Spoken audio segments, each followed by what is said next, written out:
This is like our third Data Dojo right now. Today we have Eric Landau, who is the CEO and co-founder of Encord. I hope he can explain a little bit about what Encord's vision right now for AI is.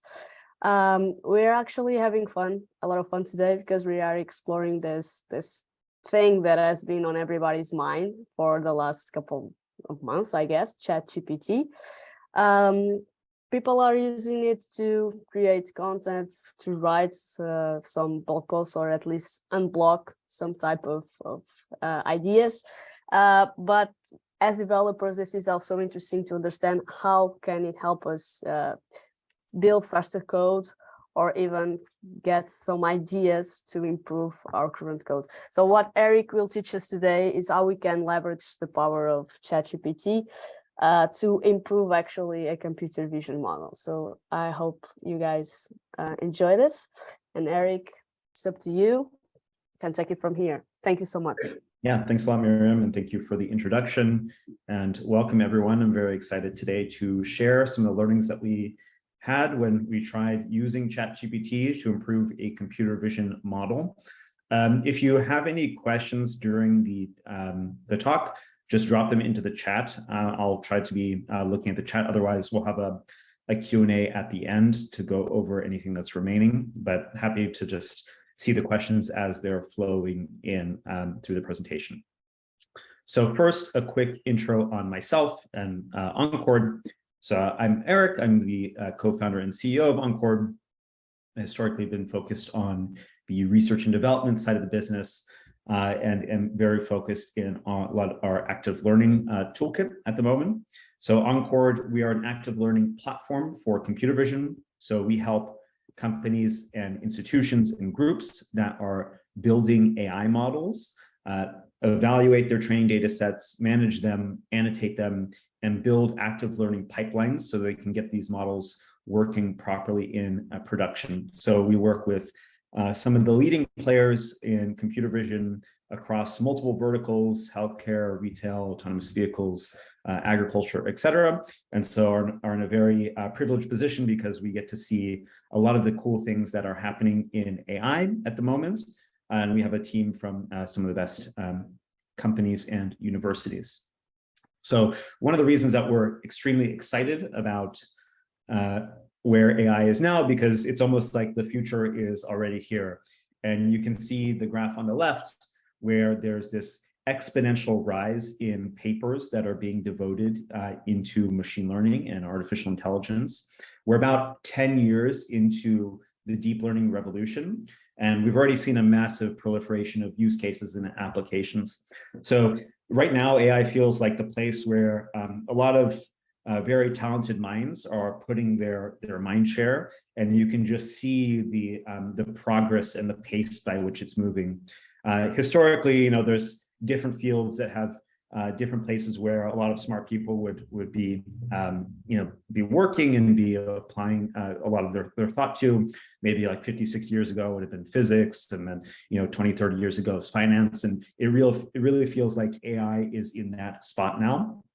And with a lot of smart people working on things, you get a lot of cool applications that are built out of it. So you see autonomous vehicles are still on the horizon, but you have many interesting use cases: autonomous navigation systems and self-diagnosing systems, and automated tomato pickers. And we've seen many really interesting, sometimes quite exotic use cases.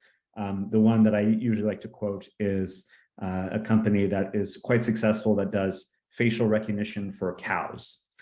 So they just have a system that only recognizes cow faces. But we're in a very auspicious timing for this talk because GPT-4 just came out. And as you can see, it seems to improve quite drastically over GPT-3 and the previous versions. GPT-3 was already very impressive for what it could do. It really captured the public's imagination. ChatGPT was the fastest growing application in history. So it got up to 100 million users within a month or so, maybe a couple months. So the public is really engaged now with AI, and GPT-4 seems like a quite dramatic step change up from GPT-3. So we're still very much in the early days of where AI can take us. So it's very exciting to be a part of it. And one of the main questions is, what's going to drive the next layer of development, the next set of improvements that we will see in AI systems?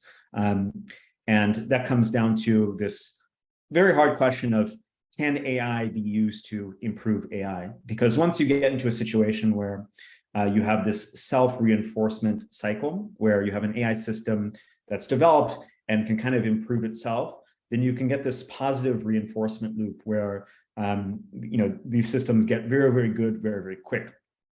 And that brings down to these philosophical questions about the singularity and things like that, which I think we're still quite a ways away from. It is not really the main point of this talk, but whether AI systems can improve other practical AI systems, ones that we're using in normal day applications. So this is a very broad, big question. Can AI improve AI? And it's very hard to solve. But usually with hard, big questions, you want to break it down into smaller subcases, and you want to build intuition by smaller, easier questions. So our smaller, easier question that we're going to address today is, can ChatGPT be used as a ML engineer, specifically a computer vision engineer? So using ChatGPT for a domain and modality by which it wasn't trained, and see if it can actually effectively do a good job in improving a computer vision model. So this was a question that we were quite curious about. Encord is a computer vision focused company. So while we're following the development in large language models and ChatGPT, our expertise is in computer vision. So a natural curiosity that we had was, well, can we take these large language models, ChatGPT in particular, and really apply them into computer vision, see what the results would be. Okay, so this is what we're going to get into over the talk, and how we did this and what we learned. The first thing when you're asking a question like that is you want to narrow the scope even smaller to, can it be used as a functional ML engineer on some concrete problem? So we decided the problem that we wanted to solve was, can ChatGPT improve an object detection model over pandas? And we use pandas because, one, in honor of the Python library, which I know and love and have used quite a bit, but also because they are very cute, as you can see from some of these pictures. And when you're going to be doing an experiment with some kind of computer vision use case, you might as well choose something that is cute rather than a set of painful domains, which we have done quite a bit. At Encord, we work a lot within healthcare, and I have seen more than my fair share of colonoscopy videos where, I mean, it's for a great use case, trying to detect cancer within a colonoscopy, but it's not very pleasant visual media to have to explore and go through large quantities of. So the problem is we have a model that we want to detect, do accurate detection of pandas. Can we do this effectively, and can we use ChatGPT to help us? So you notice from the pictures on the right here that we have pictures of actual pandas, but we also have pictures of monkeys and a guy dressed in a panda suit. We intentionally curated some data that would be noisy or be mislabeled. We did this from the YouTube VOS dataset. It's a known open source data set. We relabeled it ourselves. It's a very interesting data set that we've spent some time on, more than in just this panda use case, but which we wanted to use as the main source of truth for this project. And we wanted to check whether ChatGPT could really overcome the issues and problems within the data set. So the monkeys are labeled as pandas, and you have some other bad panda annotations and misplaced bounding boxes and things that were littered throughout the data set. Okay, so that's the scope of the problem. really improving a panda detection model over some noisy data. This is realistic. It's something that we see in the real world all the time. So now the question is, how are we going to do this? So we elected to take what is considered a data-centric approach to this problem. And now there's these two paradigms within artificial intelligence developments. There's the model-centric approaches and then the data-centric approaches. And model-centric approaches are the more traditional paradigms where what people tend to do is they take kind of traditional architectures and parameters, and they really fine-tune and optimize over the model itself to try to improve the performance of an application. So they have some big chunk of code which instantiates the model with a lot of parameterizations and weights within the models and hyperparameters that govern the training and inference of the model. And they're really they're using that, tuning that black box to try to get the model to work well. But there's another approach which we find actually is practically much more effective in the real world, and that's this data-centric approach. So instead of focusing your time and attention on the model and improving the model, you should actually think about the data, and specifically the training data that's being used to train the model in the first place. Because the model will always be rate limited by how good the data is. And it tends to be a lot, you get a lot more leverage, a lot more bang for your buck by improving the data relative to improving the model. The reason why the model-centric approach has been the main one that people have taken and think about is because in academia, what they have is these large benchmark data sets, which are fixed, ImageNet, for instance, and then people just focus on trying to make the models as performant as possible on this static benchmark data set. But in the real world, in industrial AI use cases, the data is actually quite in flux, and the data is like a huge degree of freedom that you have to improve the application. And the data selection, the data cleaning, the data annotation, these are all very, very important ingredients to making sure that the end application is performant. So for this problem, we decided to forget all the model stuff, just focus purely on the data, try to get ChatGPT to take a purely data-centric approach. There's one more practical reason why we did this, because the model-centric approach is often just iterating over, trying many iterations of a model and parameters and just running optimizations. And that was less interesting to us than the conceptual problem solving that you get with data-centric approaches to AI development and improvement. All right, so data-centric approach. Now, what are we going to use to instantiate that data-centric approach? Well, there's two things here. One is we're going to use ChatGPT. So we're going to use ChatGPT as our sole idea engine, our sole ML engineer for this problem.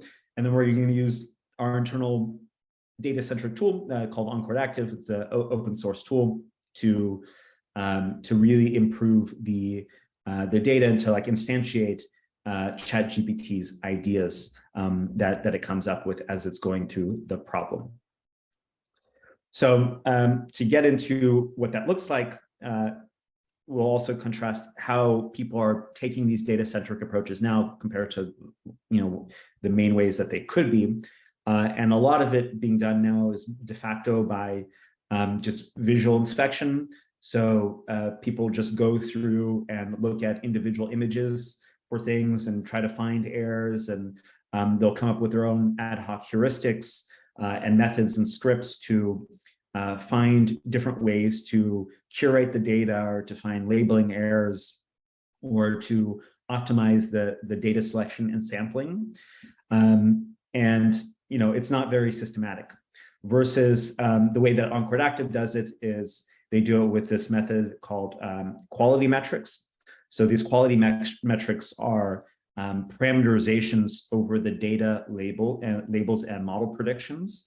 So there are particular ways of subsetting the data and labels and the model results in ways that are conceptually palatable for humans to understand.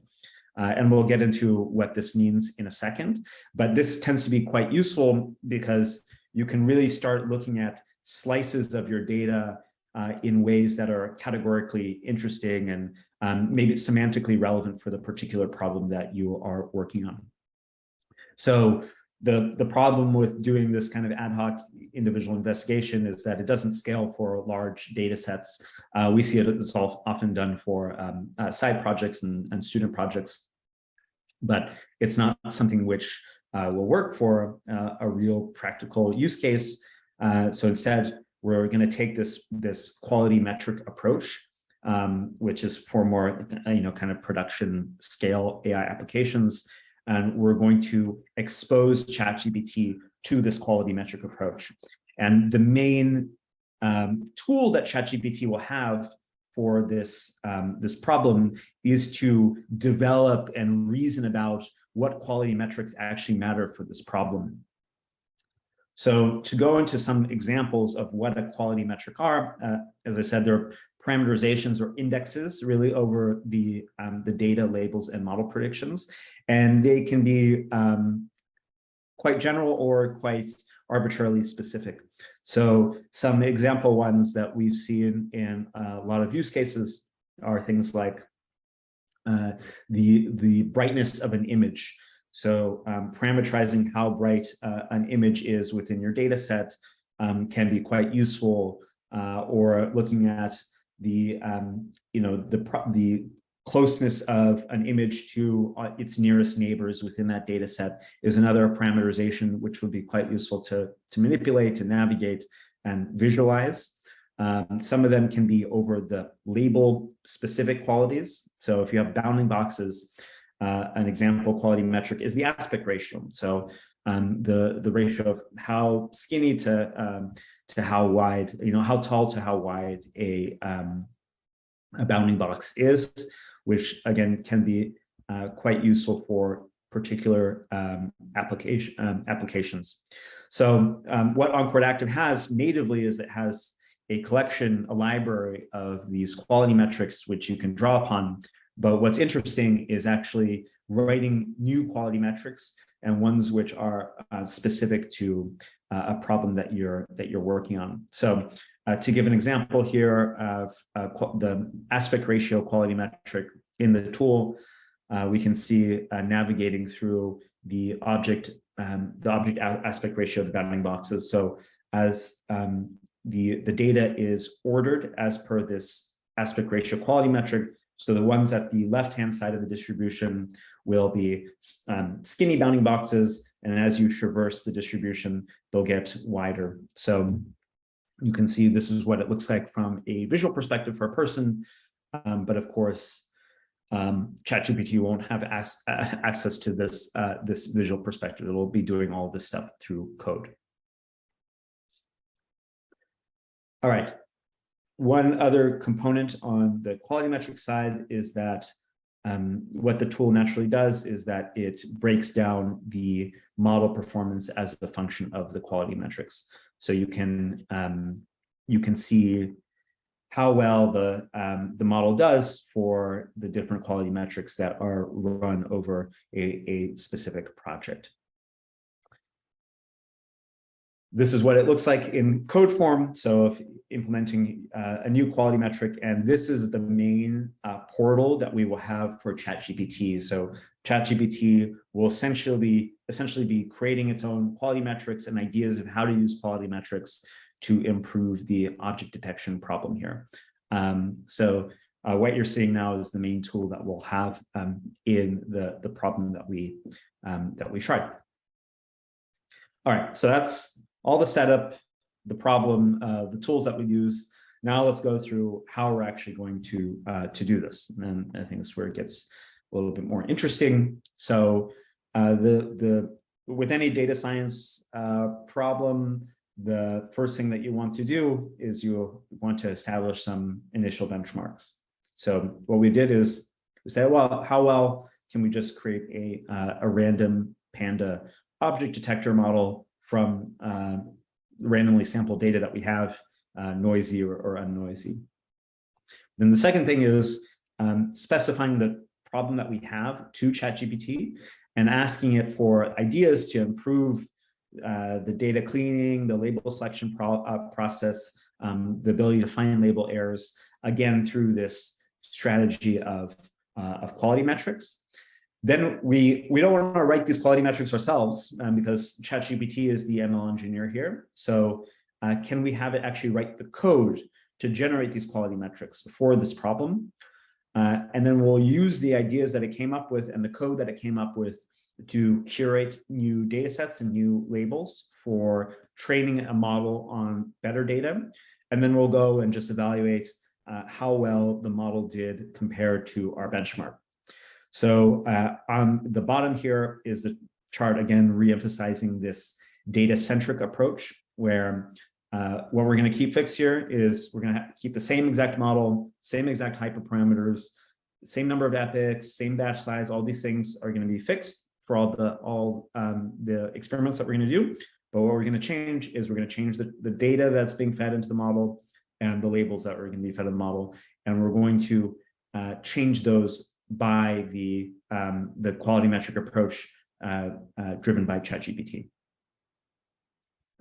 So the first approach to the model doesn't do a terrible job. Actually, we just took a completely random sample of 25% of the data and trained the initial model, and then tested it on a pristine outsample data set, which was always isolated from the training data set. It came from a different set of images from the YouTube VOS data set, and actually had 100% ground truth labels on. So we're always testing against the cleanest validation data. All right, so now the question is, can ChatGPT come up with good strategies for finding label errors in the first place? So I just asked it, hey ChatGPT, what can we do to find label errors? I explained it, the metric approach, how we think about metrics in similar terms as what we've done earlier in the presentation.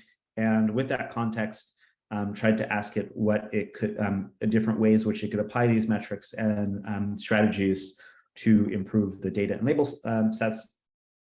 And the main ideas that it came up with were all quite reasonable. Data stratification, so using quality metrics to figure out different subsets of data and using them to stratify the data.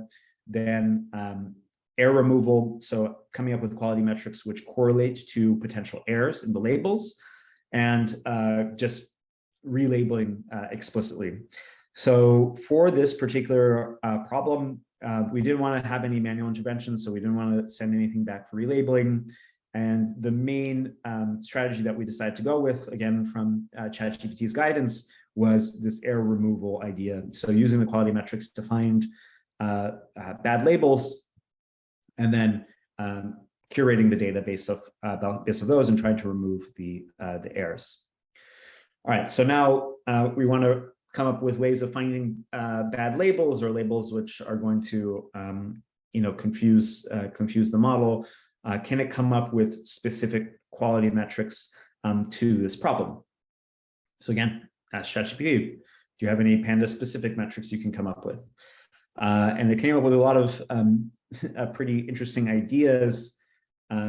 So a few of them here are the object proximity. So parameterizing the data based off of the average distance of bounding boxes within the frame.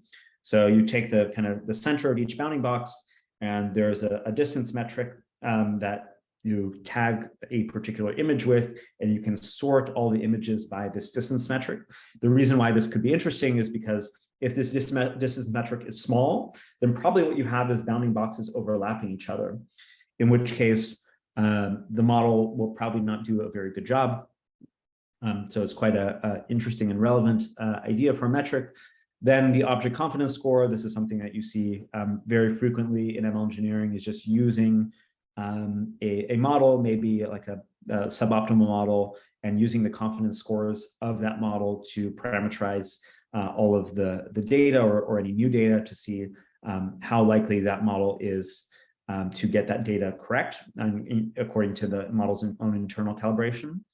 Another simple one is the object count, which is the number of objects in the frame. And the last one, I think, is the most kind of creative and interesting one, which we'll get into a little bit later, is the bounding box tightness metric. So I'll explain that in a bit. So from an ideation perspective, ChatGPT was pretty good at coming up with what I think are very plausible quality metric hypotheses of things that can improve the data and labels. So the next question, can I actually write these? All right, it has it's come up with ideas, come up with ways that it can apply these.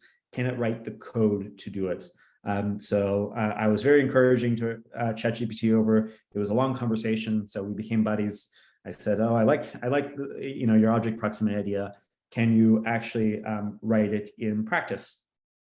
And here there were some issues that we had. It would write some code, but we would run it, and there'd be bugs, and we would go back with bugs, and then it would say, "Ooh, an error occurred.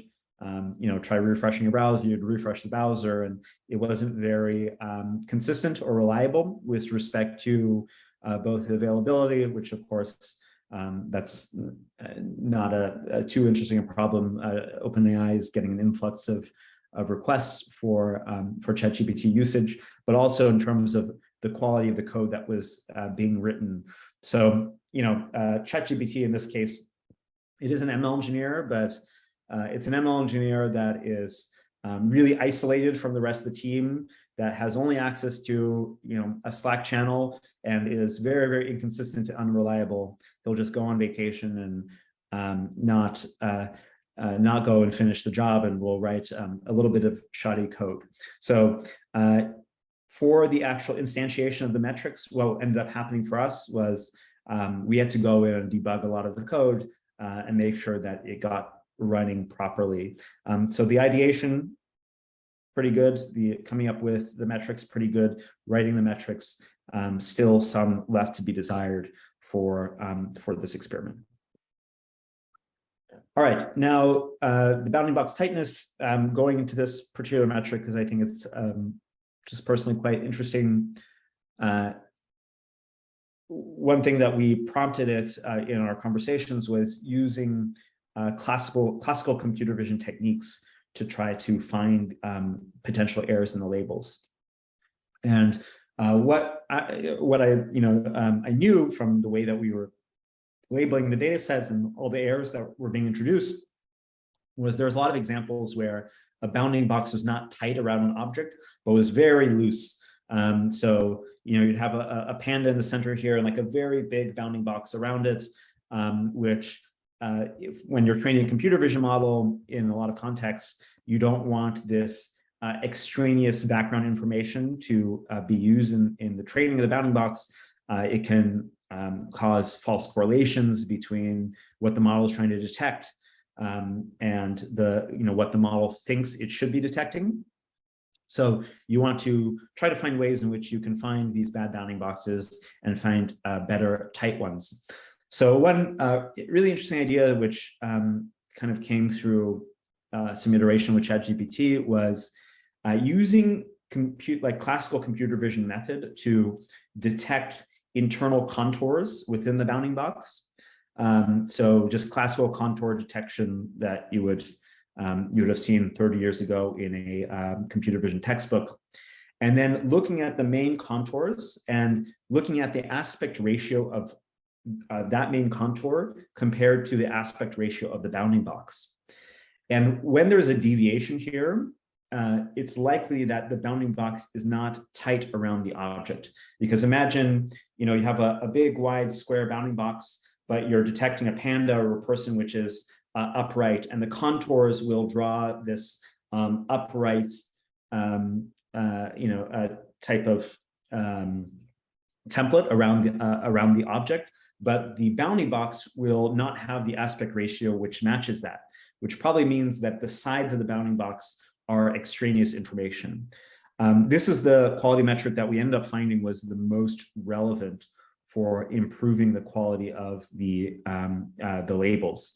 And it's an idea which we now incorporated on Encord Active is now kind of available for everyone, and it kind of came through the experimentation that we had in this process.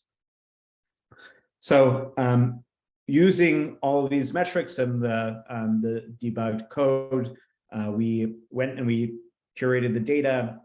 So basically just taking the metrics, which again correlate with label quality, and taking the top 25% of that, rather than a random sample of 25% of the data, and we retrained the model using that.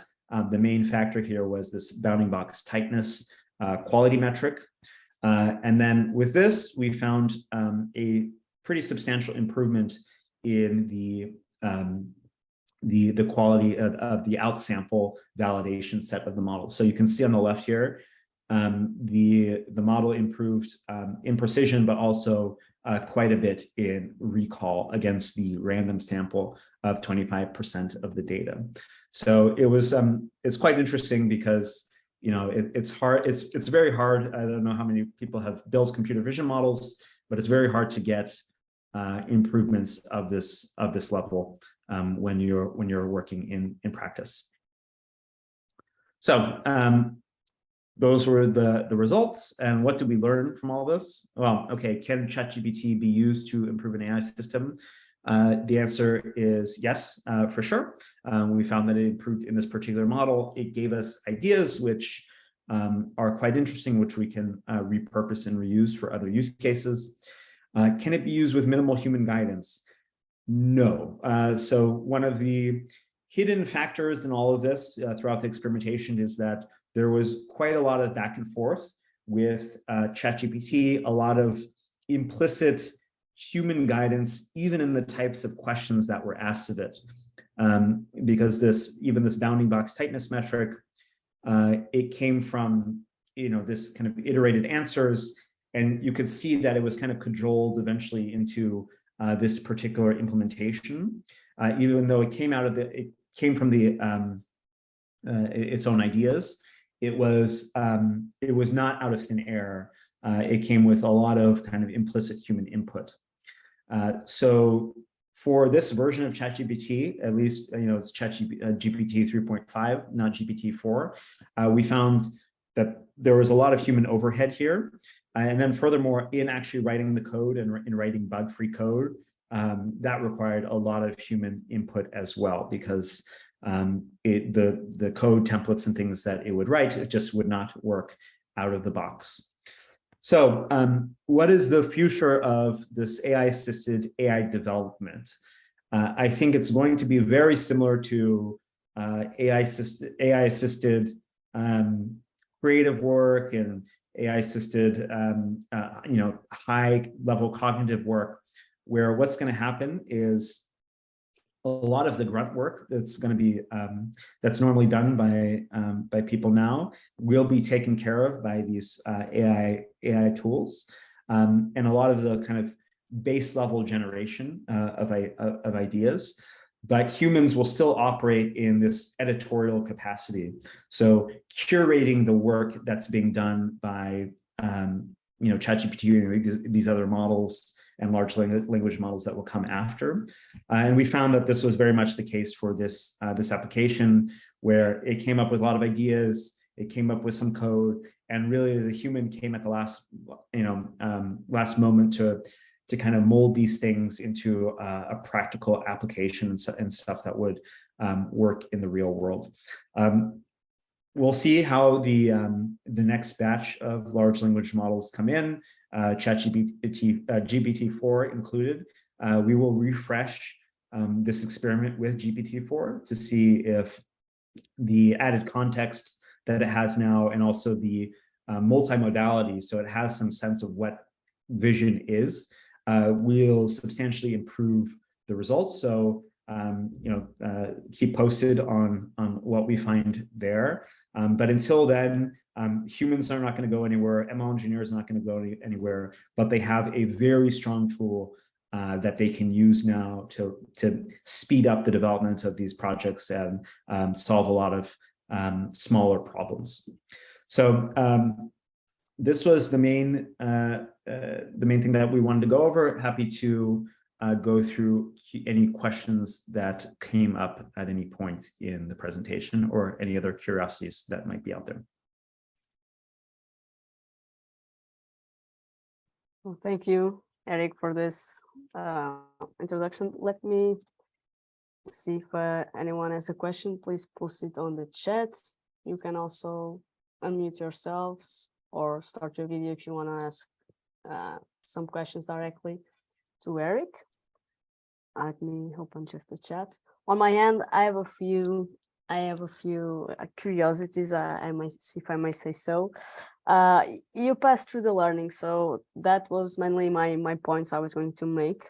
But yeah, one thing that you said, that is ChatGPT is an inconsistent and unreliable machine learning engineer. So it probably is good for ideation. I was curious, how much time did you spend on this? So how much time did you spend talking and interacting with your new buddy, trying to understand if you both could reach like this solution? Do you have an estimate? Yeah, I mean, quite a long, I think there was 4 separate long chats, separate streams that we had with it. I don't, most of the time that is just waiting for it to generate its response and then reading its responses. So in terms of like human time, it wasn't a huge amount of overhead. But what I noticed was that it didn't have much in the capacity of building on previous conclusions that it made, even within the same context of the chat, where you would kind of come up with some breakthrough or something, and then it wouldn't go the next level, which is why you would need a human to read the response and then say, oh, so using this thing that you said here, what happens if you do this? And then it'll come up with an example. So it still required the human judgment and input. It didn't have this kind of logical reasoning step that it could just follow through the course of the set. It was always kind of resetting back unless explicitly pushed. But yeah, really, it didn't take too much time overall just to get a set of ideas that we wanted to try and thought were interesting. Yeah, I've been working with it like for this week, trying to understand if it could help me out, write some, for instance, documentation. And we were talking about ChatGPT itself and generative models. And a lot of things, it gets very repetitive. And a lot of times you get really frustrated. And even it's a generative model, so it tries to predict the next word out. And I was trying to say, okay, so how would I write code for this or that? And it would come up with classes that do not even exist on that package. But I don't know, that would make sense. We were testing new synthesizers. And it would say, okay, you can create a new class math synthesizer that does this and that. And at some point, you would say, okay, let's go with this juggle of stuff. How would you evaluate it? And then it would keep pushing out errors. So I can't. He started writing code and then it just gave up because it doesn't make sense even for it, So I wanted to ask if there are some code that you use directly. I guess only for classical models that it has some information on the web. This could be the case, but otherwise you had to do a lot of human coding. Yeah, that's we would find that too. Like you would get imports and things wrong. So I mean, one of the main issues that people have with the current iteration of ChatGPT is that it has hallucinations. And especially if you have long conversations with it, it will start to really veer astray from the real world. But apparently, a lot of this has been solved with GPT-4, which is why we're very keen to try the experiment again. It seems like we have a few questions in the chat here. Yeah, maybe we can go through them. So Itesh is having a hard time understanding computer vision models. So yeah, we will share these learnings. Don't worry. You can join us and you can take all the questions that you want.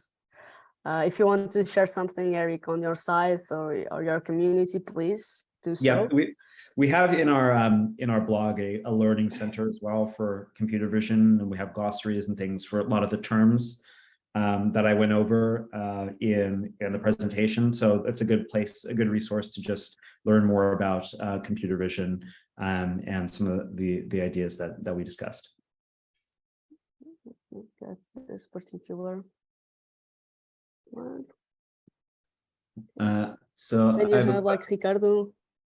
Yeah, you can read it first. Oh, so yeah, I have a question regarding the generalization of these ideas, suggestions given by ChatGPT. From your own experience, do you believe ChatGPT is able to provide good feedback that generalizes different domains when the data may present very different characteristics?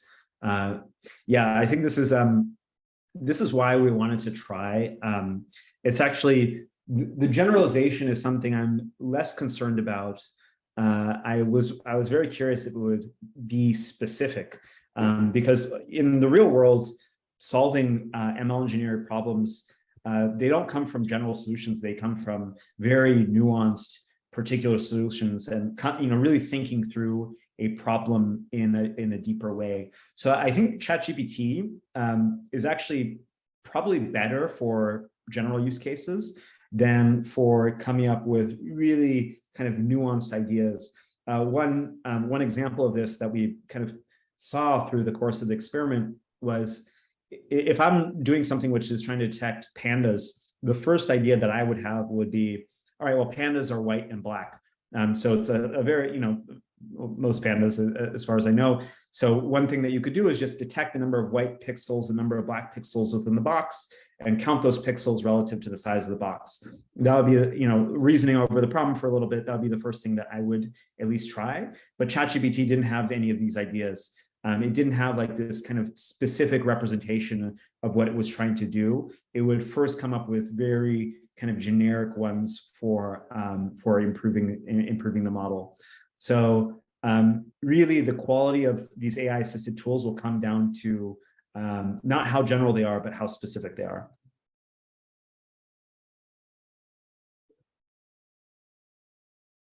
I guess we have one more. Which is, would the approach to matrix generation work if feeding in some info text about the image semantics, for instance, clip? Is that worth trying or likely to be redundant with ChatGPT, with GPT-4? Yeah, no, I think it's definitely worth trying. It's something that I am quite curious about, which we will run future experiments on, of using the actual image information itself to make the conclusions about what metrics matter for a data set. This is what a human does, right? We look at a few examples. You might have a data set with 1 million images. You look at a few examples, you try to come up with what matters from the examples that you've seen and from what you know about the problem, what you're trying to do, and you come up with parameterizations around that, and then encode them into code, and then run it over the 1 million images. So you're really trying to distill human judgment into something that can run over large data sets. And I think with GPT-4, it looks like from the initial examples, it might have the ability to do this, but you never know until you try it.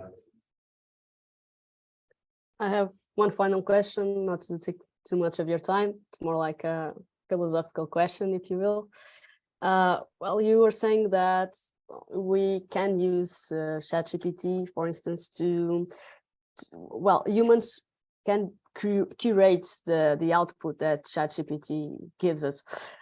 This kinds of makes me think about, we have reached a point where humans are supporting or assisting an AI rather than an AI assisting humans, which being creative and having ideas and coming up with certain things that we don't know how to automate directly. But yeah, this is the point also of being creative and being human. Mm-hmm. And it seems like things are getting a little bit different right now. So when AI just tells, okay, we should do this and that, and then you have the human doing the hard parts and sometimes the boring parts.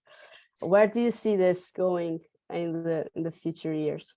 No, I see the nature of creativity also shifts over time when in contact with new technology. So this will enable whole other fields of prompt engineering and editorial judgment and AI therapy and ways in which we can kind of use our creative powers, but in manners which are not really imaginable for us now. The example I like to give is that entertainment in the 1800s was mostly through theaters, and like you'd have a stage direction, people would go and do a play on a stage. And then when they came out with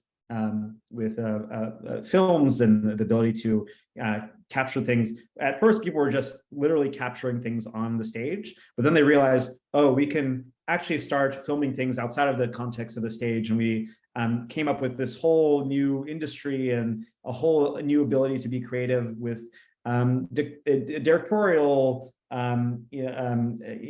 capability and cinematography and all these other things, which in the 1800s wouldn't have been imaginable, and which the theater director might have been very threatened by. Like, oh, this film thing is going to kill the creativity of the stage. Well, no, it actually enabled a whole new set of creative endeavors that we just didn't have the capability to conceive of at the moment without the technology. Yes, I guess what you're talking about, the feeling threatened and scared, is, I guess, a reality for some of creative jobs right now. But I think that's it. We need to come up with better positions and different roles. Perhaps we're going to have like a ChatGPT prompt engineer or something like that. But yeah, ultimately makes us do some things really fast, but never without human reasoning, I hope.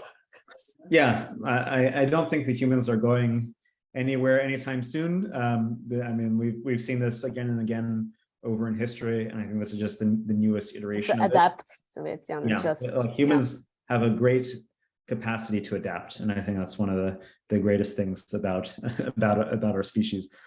So I think we'll find a new way as AI continues to evolve. Thank you, Eric, so much for this presentation, for this moment you passed with us. I'm adding everything to our community, so if you missed the session or something, all the materials that you've left on the chat, I'm going to put there as well. And I guess that's it for today. Thank you so much. And we'll see each other, I guess, on our communities, and hopefully get new events with you guys as well. Thank you. Have a good one. Bye. Thank you. Bye-bye.